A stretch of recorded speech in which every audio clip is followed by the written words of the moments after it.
Hello student, so we met again. कैसे हैं आप लोग? अच्छे होंगे, ठीक है। स्टूडेंट्स, हम जो चैप्टर पढ़ रहे थे why do we fall ill, देखो उसमें थ्योरी कंप्लीट हो गई थी, पावर बूस्टर क्लास भी कंप्लीट हो गई थी। अब लास्ट में क्या बचेगा? एनसीईआरटी बेस्ड क्वेश्चंस, ठीक है। एनसीईआरटी पढ़ना स्टूडेंट्स आपके लिए क्यों जरूरी है? क्योंकि देखो आजकल आप दुनिया भर की फ्रेशर्स बुक उठा लो, लेकिन दी बेस इज एनसीईआरटी, तो you have to know the each and every line in thorough of the NCERT. तो उसके कुछ क्वेश्चंस को अगर हम चैप्टर वाइज उठाएं तो क्या है, देखो एनसीईआरटी बेस्ड क्वेश्चंस में हम धीरे धीरे स्टार्ट करते हैं। I think we are having 10 to 11 questions, तो listen the question and answer very very carefully. State any two conditions essential for good health. Answer, आपके लिए ऐसी कौन सी दो चीजें हैं जो एक अच्छी हेल्थ के लिए बहुत ही जरूरी है? The two conditions essential for good health are first, better sanitation और clean surrounding.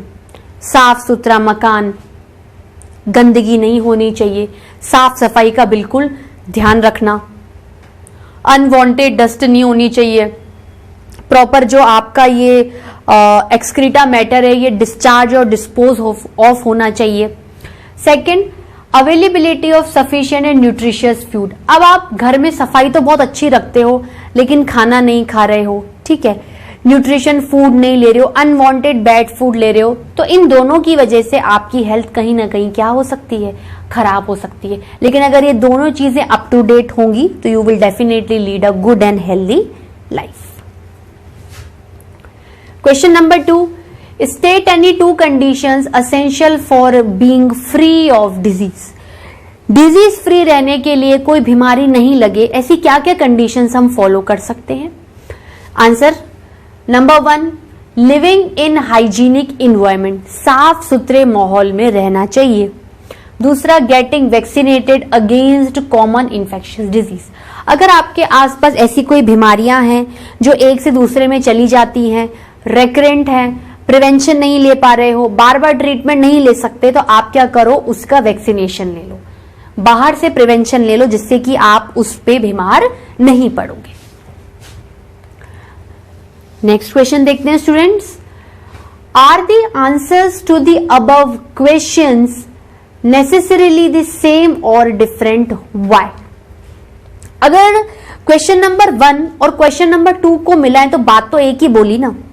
अगर आप साफ सुथरे मकान में रहोगे, अपने आसपास साफ सुथरी चीजें रखोगे, गंदगी नहीं करोगे, अच्छे से खाना लोगे, ठीक है, और जो भी बीमारियां आपको परेशान कर रही हैं आप उनसे बचाव लोगे, तो ले दे के या तो आप एक हेल्दी लाइफ गुजारोगे या disease free गुजारोगे।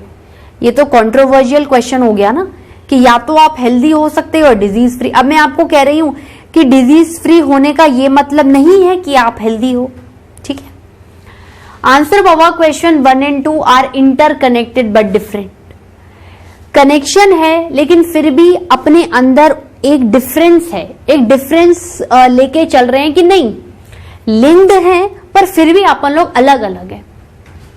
It is because being disease free does not mean healthy, यही जो मैंने आपको बताया था स्टूडेंट्स।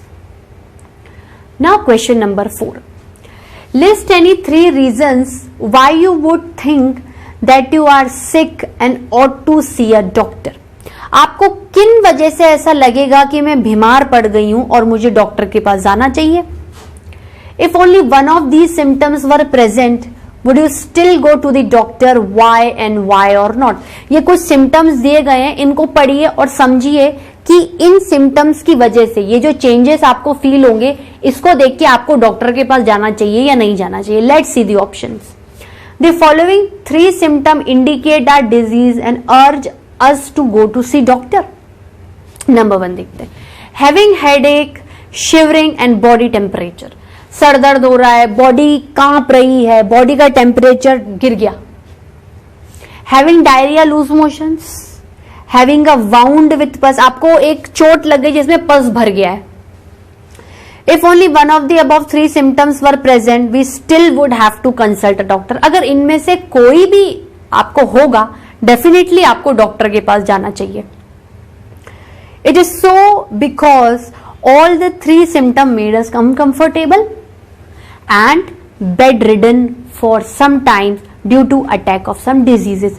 अगर मान लो आपने इन चीजों पे ध्यान नहीं दिया, ये सिम्टम्स आप पे और ज्यादा हावी होते गए, शुरुआत में आपको इतनी दिक्कत नहीं हो रही है, लेकिन आगे चल के ये आपको क्या कर देंगे, बीमार, बहुत बीमार कर देंगे. ठीक है, तो आपको क्या करना चाहिए, अगर इनमें से कोई भी सिम्टम आ रहा है तो आपको डेफिनेटली डॉक्टर को क्या करना चाहिए, विजिट कर लेना चाहिए, जिससे कि आपको आगे बीमार होकर विजिट नहीं करना पड़े. क्योंकि एक तरीके से आप बीमारी हो गए हो, आपकी बॉडी में चेंजेस शो हो रहे हैं. Question number 5. In which of the following cases do you think the long-term effects on your health are likely to be most unpleasant? ठीक है, पहला क्या है, देखो ये 3 केसेस बताए हैं. इन तीनों केसेस में क्या करना है आपको, जैसे पहला केस है इफ यू गेट जॉन्डिस, आपको पीलिया हो गया है. इफ यू गेट लाइस का मतलब क्या होता है, जुएं पड़ जाना सर में. इफ यू गेट एक्नी, चेहरे पे मुहासे होना. तो ये तीनों चीजों में आप अपनी बॉडी के अंदर क्या क्या चेंजेस ऑब्जर्व करोगे ये बताया है. देखो पहले पढ़े, in case of jaundice there would be a long term effects on our body. पीलिया होने के कारण बॉडी के अंदर जो भी सिम्टम्स शो होंगे या उसके जो इफेक्ट होंगे वो ज्यादा समय तक आपको महसूस होते रहेंगे.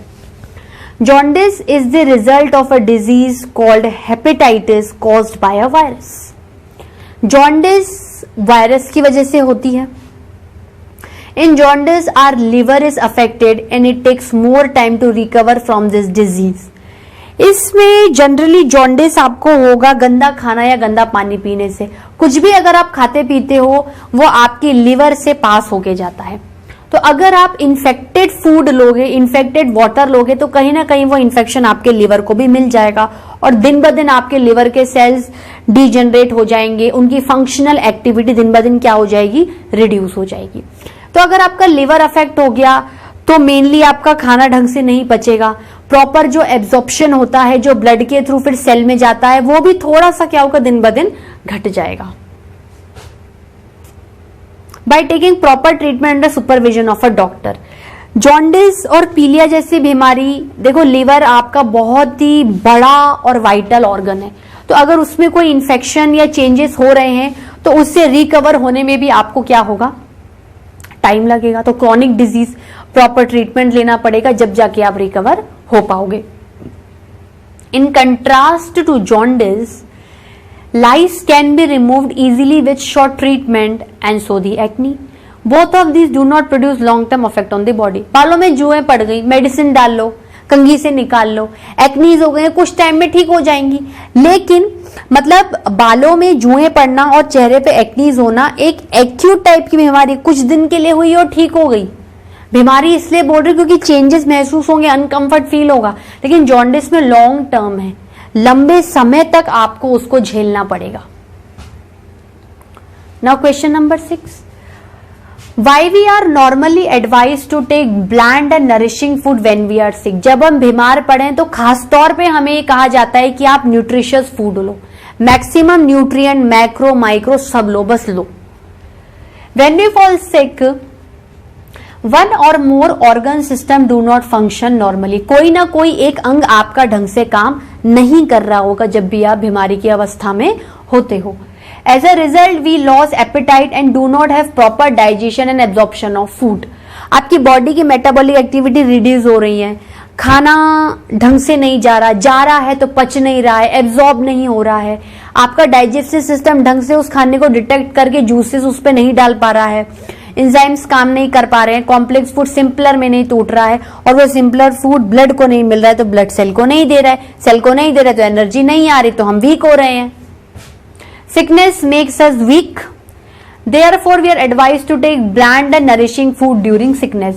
Such a food can be easily digested and replenish our lost vitamins, minerals and other nutrients along with energy. Bland food का मतलब ये होता है कि जनरली आप फूड को क्या करो, जैसे उबाल के ले लो, ठीक है, या फिर आप वही फूड लो जिसमें सबसे ज्यादा मैक्सिमम न्यूट्रिएंट्स हो. अदर देन कोई भी जंक फूड वगैरह ये जो भी चटपटी चीजें हैं ये क्या करो आप कम लो. What are the different means by which infectious diseases are spread? Infectious diseases are generally spread through air, through water, through sexual contact, through vectors, example mosquito, through physical contact with the affected person, through articles or formite borne, beading, utensils, clothes, etc. of use of an infected person. कोई भी infectious agent air के through घुस सकता है, पानी के through घुस सकता है, जो बंदा बीमार पड़ रहा है उसको छूने से हो सकता है, उसके द्वारा यूज की हुई चीजों से हो सकता है, डायरेक्ट सेक्सुअल कांटेक्ट से हो सकता है, किसी मच्छर के काटने से हो सकता है जो उस इन्फेक्शियस एजेंट को कैरी कर रहा है. डेंगू फीवर वायरस से हुआ, वायरस एजीज मॉस्किटो में बैठा हुआ है, तो ले दे के हुआ किससे? मॉस्किटो से, लेकिन करने वाला कौन था? Virus. Question number 8, what precautions can take in your school to reduce the incidence of infectious diseases. भाई स्कूल में क्या है, आप पास पास बैठते हो, ज्यादा से ज्यादा लोगों से मिलते हो, तो इन्फेक्शन सबसे ज्यादा छोटे बच्चों को स्कूल में फैलता है. तो क्या क्या ऐसे मेजर्स लें कि इन्फेक्शंस एक दूसरे में नहीं फैले? Following precautions can be taken in the school to reduce the incidence of infectious disease, जैसे providing clean drinking water, educating students about the causes of infectious diseases such as cholera, hepatitis, flu, AIDS, etc. पानी साफ सुथरा दीजिए बच्चों को, ठीक है. उसके बाद जो भी इन्फेक्शियस डिजीजेस किस किस तरीके से फैलती हैं वो उन्हें समझाई जाए, जिससे कि उन्हें भी ये बात समझ में आ जाए कि इन केस अगर इस आदमी को ये डिजीज है तो हम अपना बचाव कैसे कर सकते हैं. Vaccination of students against common infectious disease from time to time. अगर आपको ऐसा लगता है कि कोई बीमारी दिन ब दिन बढ़ती जा रही है, ये बच्चों को लग सकती है, ये एक दूसरे को लग सकती है, तो बच्चों में क्या करो, आप पहले ही उस चीज का वैक्सीन डाल दो, जिससे कि वो भी नहीं बीमार पड़े हों और उस बीमारी से वो और लोगों को बीमार भी नहीं करें. फिर प्रॉपर सैनिटेशन और clean environment in school and its surrounding to eradicate vector. मच्छर, मक्खियां, जानवर ये सब नहीं होने चाहिए, because if any kind of pathways present to transmit the infectious agents, the infection can easily spread from one diseased person to the other healthy persons easily. By not allowing the affected students, example, a student suffering from viral disease called measles and chickenpox to attend the class till they recover from infectious diseases. अगर किसी बच्चे को कोई infection हो भी गया है तो स्कूल वाले उसे खुद से छुट्टी दे दें कि आप नहीं आए, जिससे कि वो मैक्सिमम बच्चों को बीमारी नहीं फैला सके. उस टाइम पे उसे थोड़ा मोरल सपोर्ट दीजिए, एक साइकोलॉजिकल सपोर्ट दीजिए कि ठीक है जो तुम्हारा सिलेबस बाकी है मैं कंप्लीट करा दूंगी, इरिस्पेक्टिव उसका मोरल डाउन करना या डिप्रेशन में डालना, क्योंकि वो बच्चा डर के मारे स्कूल आएगा तो बीमारी सबको फैला देगा. Question number 9, what is immunisation. मैंने तो कल ही आपको बता दिया था. If one person has chicken pox once, there is no chance of suffering from it again. This happens because when the immune system first sees an infectious microbe, it responds against and then remember it specifically. देखो, आपका immune system एक memory based system है. Memory मतलब एक बार जिसकी photo खींच ली दिमाग में, जिंदगी भर वो फीड रहेगी. अगर किसी आपकी बॉडी में बैक्टीरिया घुसता है, वो डिटेक्ट कर लेगी कि ये अनवांटेड आदमी घुस आए, ठीक है एक बार घुस गया तो ठीक है, नेक्स्ट टाइम नहीं घुसने दूंगी. अगर उस टाइम पे बॉडी का नेचुरल सिस्टम जागता है तो ठीक है, तब भी मरेगा बैक्टीरिया, फिर भी उसको याद रहेगा. फिर अगर नेक्स्ट टाइम आया तो बीमार नहीं पड़ने दूंगी. या अगर लंबे समय तक बीमार पड़े हो तो कम समय में ठीक हो जाओगे. या अगर आपको लग रहा है कि यही बैक्टीरिया रेकरेंट फॉर्म में आ रहा है और अब इम्यून सिस्टम जवाब ही नहीं दे पा रहा है, मेमोरी है लेकिन स्टिल इट इज अलाउइंग, तो आप वैक्सीनेशन ले लो. वैक्सीनेशन में भी आप उसी ही पैथोजन को डाल रहे हो वीक करके, जिससे कि वो आपकी बॉडी में चेंजेस नहीं क्रिएट कर सके, जिससे कि जब एक्चुअल इन्फेक्शन आए तो वो एक्चुअल इन्फेक्शन को मार दे या घुसने नहीं दे. तो ले दे के आपने क्या कर लिया है, इम्यून सिस्टम को एक मेमोरी दे दी है कि नहीं ये गलत है, ये वापस नहीं आना चाहिए. This happens because when the immune system first sees an infectious microbe, it responds against it and then remembers it specifically. So the next time that particular microbe or its close relative enter the body, या उससे मिलता जुलता कोई उसका सगा संबंधी घुस जाएगा, the immune system responds with even greater vigor. एक बार देख लिया, अब नहीं आने दूंगी अंदर, तो क्या हो जाएगा, उसको देख उसको गुस्सा आ जाएगा कि नहीं अब तो बिल्कुल ही नहीं आने दूंगी, तो डिफेंस एक्टिविटीज क्या हो जाएंगी नेक्स्ट टाइम और ज्यादा स्पेसिफाइड तरीके से अच्छी हो जाएंगी, and definitely that foreign agent will not allow inside our body. Vigour मतलब गुस्से वाली, तेजी से. This eliminate the infections even more quickly than the first around. This is the basis of principle of immunization. Now, what are the immunization programs available at the nearest health center in our locality? Which of these diseases are the major health problems in your area? देखते हैं student. At the nearest public health center in our locality, following childhood immunization programs are available. बचपन में टीका क्यों लगाते हैं कि जिससे कि बच्चों की इम्यून सिस्टम शुरुआत में बहुत डल होती है, बच्चा पैदा ही हुआ है, ग्रुप ऑफ सेल्स इतने नहीं डेवलप हैं, तो बीमार पड़ने के सबसे ज्यादा चांसेस हैं. तो पहले ही इम्यूनिटी डेवलप कर दो कि आगे भी बीमार नहीं पड़े, पहले ही मेमोरी बिठा दो. जैसे for preventing polio, for preventing tetanus, diphtheria and whooping cough, for preventing tuberculosis, for preventing measles. Occasionally children suffer from measles in our area. ठीक है स्टूडेंट्स, देखो ये आपकी लास्ट क्वेश्चन था एनसीईआरटी बेस्ड क्वेश्चन का. This is your last, this complete your slides chapter and finally chapter. बहुत खुशी हो रही है कि आज चैप्टर कंप्लीट हो गया है. ठीक है, ये जो डिजीजेस के नाम लिखे हैं, देखो इसमें क्या है, ये डिजीजेस रेकरेंट हो रही होगी, बहुत ज्यादा प्रॉब्लम क्रिएट कर रही होगी, तो इनके जो वैक्सीनेशन है ये आपके नियर बाय हॉस्पिटल्स में खुद गवर्नमेंट सप्लाई करवाते हैं.